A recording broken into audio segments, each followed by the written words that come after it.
Welcome back. In 20 years, a lot of young men have played for Hayden Fry. They came in as green teenagers and left as mature young men. The ones we talked to have fond memories of the man who they called Coach.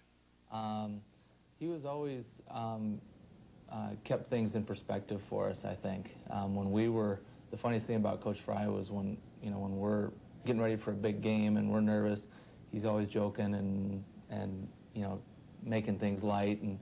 And then when we're going to a game where we're heavily favored, then he's really cracking the whip. So he's always kind of, whether or not we had a good practice or not, he kind of decided whether we were supposed to have a good practice or not and decided what his temperament's going to be. I think he'll be known as a coach who did a lot with a team that, a lot of teams that didn't have a tremendous amount of talent, but had athletes who were willing to work hard and play together, and that's the difference in winning football games. I remember when I first got here, I looked up to the man like a god, and I think he deserves that. I mean, he's given a lot of great motivational speeches I remember, and he's told a lot of Texas jokes I remember. Oh yeah, that's one thing he loved to do, get in the locker room and he'd say, man, we got to win this ball game. It's just not about who's better, it's about who's emotional, who wants to win. He was incredible, and the one thing I remember is in my 5 years at Iowa, when he would speak to the group, 110, 120 guys, every time I felt like he was talking to me. If he was talking about practice and he'd mentioned, oh, you weren't hustling, he caught me that one time that I walked back to the huddle. He had a great way of communicating to groups, and so you felt like he was always talking to you. I don't think a word or anything can describe all the memories I have of Coach Fry. He's given me so much. He's given me 5 years of my life, and he's brought me up as a person, as an athlete, and as a student. I always describe Coach Fry like this.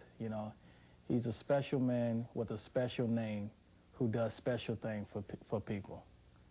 And it's unfortunately, more in our society, they focus on the win-loss column, but he's won way more championships with working with young people. And when you speak a lot to kids and stuff, you always hear the saying that if you can have an influence on just one kid's life, and between Coach Brazier and Coach Fry, I mean, just so they know, I'm that guy. I mean, because they made a huge influence in my life. With Hayden's departure, the Big Ten certainly loses one of its most colorful and successful coaches. What's in the future? That's coming up. Found out, do they do half soles up in this country? You got boots away. You got boots you haven't worn. No, somebody had written about the holes in my boots before, and I decided, well, I'll just put those on. No, these are my church boots. Who will replace Hayden Fry at Iowa? Scott Sable is live in Iowa City to talk about that. Scott? John, Iowa Athletic Director Bob Bowlesby wants to name a new coach sometime in the next 2 to 3 weeks, so it won't take long. And he's got a lot of familiar names on his shopping list. Talk about the successor. Hayden has said that he would like it to be someone closer to the program. Reality-wise, are there enough candidates close to the program? Well, I think Bob Stoops comes to mind. That's a name that comes up all the time. We've got some other assistants that are out there. At one time, I think there was a lot of expectation that Bill Snyder or Barry Alvarez would want to come back to Iowa. Given the situations with their teams, the fact that they're in New Year's Day bowl games, the likelihood of that sort of thing happening is really not very high. And we're also going to look at the best people we can that don't have Iowa ties, because I just think it's too small a pool otherwise. Will you take a run at Schneider?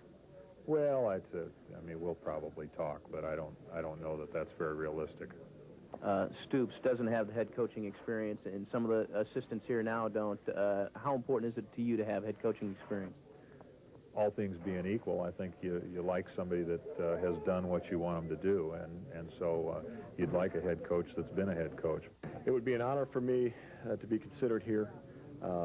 I'd like to be considered. Bob Bowlesby's opened it up to the staff, and I know I'll probably talk to Bob within the next couple of days. In your physical condition, is this something that you want to pursue?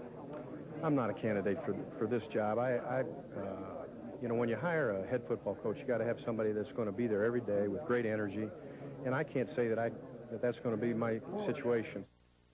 Of course, Kansas coach Terry Allen will be considered for this job. He's good friends with Bob Bowlesby, grew up right here in Iowa City, and there's a lot of guys, a lot of names that we don't know of yet, like Sonny Lubick of Colorado State, one of the top college coaching prospects in the country right now. John, back to you. And Scott, once again, the time frame to bring a new guy in? He says he'd like to have someone sometime in the next 2 to 3 weeks, so this thing's going to move pretty quick. Okay, thank you very much, Scott Sable. You know, when people ask me what I enjoy about my job, the answer is simple: the people I meet. And hands down, one of the most interesting men I've covered in my almost 20 years at KCRG is Hayden Fry. Sure, as a reporter, I was frustrated at times by his secrecy and strict media guidelines. I've sat out there when he was scolding the press and, like Marv Cook, wondered if he was talking to me. But that was such a small part of the man. Hayden was always engaging, spoke his mind, and especially in the early years, rode that emotional roller coaster with the winning and losing. For us, he made great copy. I don't believe he ever came to a Tuesday news conference without knowing exactly what message he wanted to get across. Hayden's always had a plan. As one Big Ten coach told me, Hayden always gave his teams a chance to win. And win they did, like no other teams in Iowa history. And not once during his reign was there an NCAA investigation. Hayden Fry will be the measuring stick of future Iowa football coaches. What he did for Hawkeye football, for the university, will not soon be matched. The decision to retire was obviously not been easy, but I believe it was the right one. But it's not time for Hayden to ride that old mule into the sunset. It's time to ride it to the old fishing hole or through the hills of northeastern Iowa or wherever he and Shirley want to go. You've earned it, Hayden. And someday when they build a new stadium down there, they should name it after the old coach. And we can nickname it Hayden's Hole and watch Hawkeye teams battle for glory. And we can all think back to those golden days when the man from Odessa roamed the sidelines and coached the Hawkeyes to victory after victory. Have a good one, Hayden. Thanks for joining us. That's truly amazing. He says, you mean that you can read all of that, just listen to the vibrations of the ground? Oh, Indian looks at him and says, no. They ran over me about 30 minutes ago. We had a great game. We threw a halfback pass for a touchdown right at the end of the game and scored, but they said we were out of the end zone. Then we looked at the game film and we scored. We beat them. Right? Bobby Bowden still laughs about that today.